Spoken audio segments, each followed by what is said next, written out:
आज आपण बनवत आहोत झणझणीत आणि चविष्ट कैरीची चटणी। गरम भाकरी, पोळी किंवा वरण भातासोबत ही चटणी खूप छान लागते। घरच्या घरी अगदी झटपट तयार होणारी ही रेसिपी नक्की करून पहा। मी एक कैरी घेतलेली आहे। कैरीच्या वरची साल काढून घेणार आहे। साल न काढता सुद्धा तुम्ही ही कैरीची चटणी बनवू शकता। कैरीची साल जर जाड असेल तर ती साल काढली तर चटणी छान लागते। तर इथे आपण कैरीची साल काढून घेतलेली आहे आणि कैरीची आपण फोडी करून घ्यायची आहेत।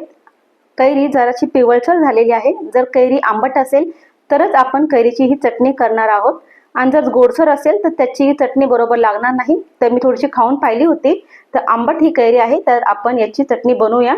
छोटे छोटे हे तुकडे करायचे आहेत। तुम्हाला सुद्धा घरी बसून कमी पैशामध्ये तुमच्या वेळेनुसार आरीवर्क कोर्स करायचा असेल तर फक्त 501 रुपयामध्ये आरीवर्क कोर्स आहे। नंबर दिलेला आहे, त्या नंबरवरती तुम्ही मला व्हॉट्सअप वरती हाय मेसेज करा। आपण कैरीचे बारीक तुकडे करून घेतलेले आहे। यामध्ये आणखीन काही साहित्य लागणार आहे। तर एक कांदा लागणार आहे, मीडियम आकाराचा कांदा घेतलेला आहे। लाल मिरच्या घेतलेल्या आहेत, त्याऐवजी तुम्ही हिरव्या मिरच्या सुद्धा घेऊ शकता आणि लसणाचे 5 ते 7 पाकळ्या घेतलेल्या आहेत। सर्वात अगोदर आपण हा कांदा कापून घेणार आहोत। आपण मिक्सरच्या भांड्यामध्ये हे कापून घेणार आहोत। जाडसर कापून घ्यायचा आहे कारण की आपल्याला याची पेस्ट बनवायची आहे। त्याचबरोबर काही वेळा तुम्ही कांदा न टाकता सुद्धा चटणी बनवू शकता।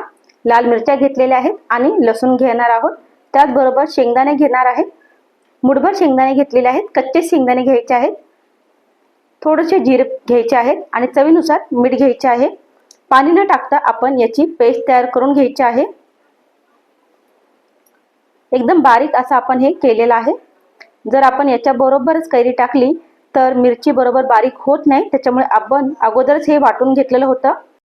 चमच्याने सर्व चटणी एकत्र करून घ्यायची आहे आणि त्यानंतर त्यामध्ये कैरीचे जे तुकडे आपण केले आहेत ते टाकायचे आहेत।